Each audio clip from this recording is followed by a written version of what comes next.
Good afternoon, guys! Welcome back to my channel, Zion's Leaf and Spines. And, kumusta nga pala kayo? Kasi dito sa amin, mahangin. Super talaga, mahangin. Tapos bumaha dun sa may sapa, malapit sa bahay namin. For today's video pala ay itatanim ko na yung pinugot ko dito na koala. As you can see, ayan, ito yung mga koala na pinugot ko nung mga nakaraang araw. Nakalimutan ko na kung anong araw yon. And itong isa, may aerial roots na siya. Ayan o. May tumutubo na siyang, ano? Sino bang aerial roots? May roots na siya, may tumutubo na siyang ano. Ayan o. So, di ba sabi ko, gusto kong maging lash ito. So, lalagay ko dito yung napugot natin para maging lash siya. So, samahan nyo ako. Okay, so itanim na natin. Or hindi ko, ano ko lang, ipapatong ko lang to. Kasi mag-uugat naman to eh. Tapos kunin lang natin to. Ano. Then, where should I? Siguro dito na lang yung iba. Tapos,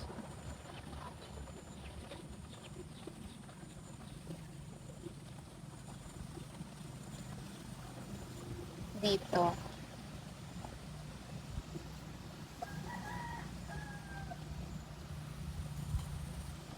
Siguro lalagyan na lang natin ng lupa ulit. Ito, lagyan natin ng lupa.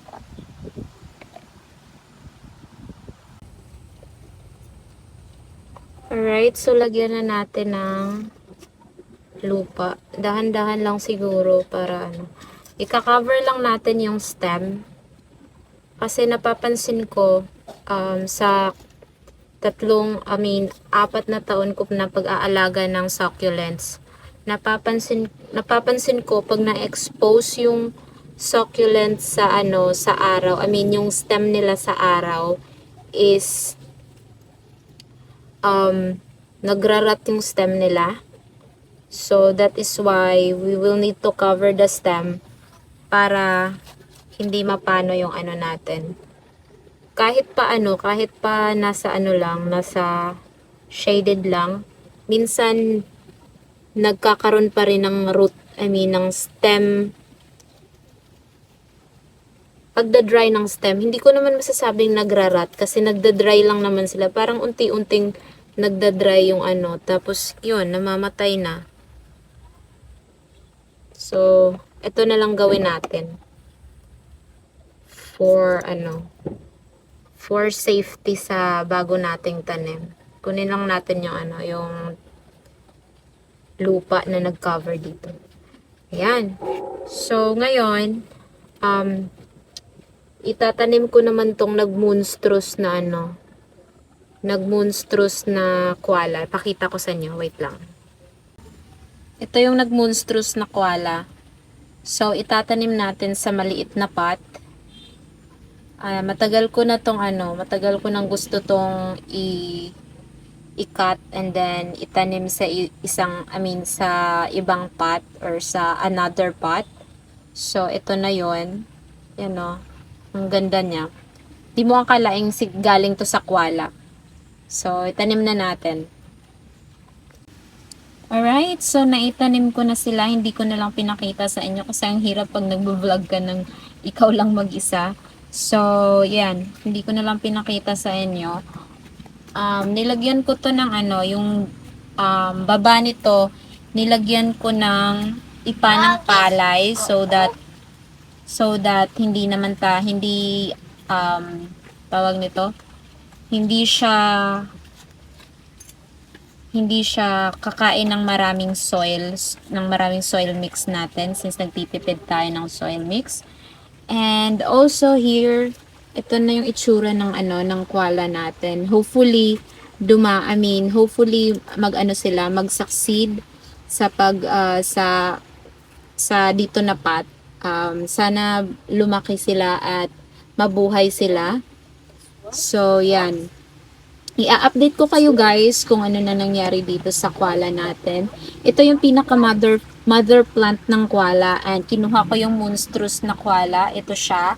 And I also planted the Adolphi kasi overcrowded na yung Adolphi dito. Dito siya galing from leaf pupa ito. Leaf propagation. So marami na din kasi akong Adolphi dito. So yes. So, magdilig na lang tayo. Isi-spray natin to. Ang ididilig ko lang yung yung mga propagations ko.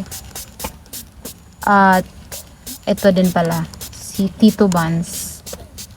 Kasi matagal ko naman na tong tinanim. So, pwede na siyang diligan.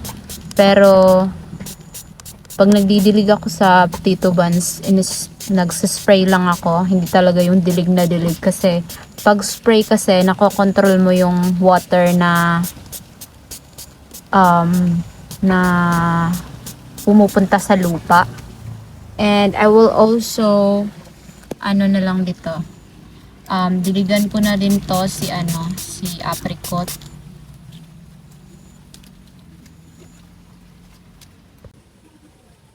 Tapos diligan na rin natin si apricot, yung isang apricot natin. And then, ito, ewan ko ba, ano ba to? Purple Delight, tsaka Adolphi na para siyang crested, but I'm not quite sure. Tito Buns. Yan, Tito Buns yan. And then, mga propagation pa rin natin. Konting spray lang, pahapyaw lang. Ano na ngayon? Mga nasa 5 o'clock, parang mga 5 na nga. Nasa mga 5 o'clock na siya. Kaya, kung mapapansin nyo, madilim. Ngayon lang ako nakapag-vlog. Kasi dumilim na siya. Nagpaana ako ng anak ko. Nagpatulog kanina.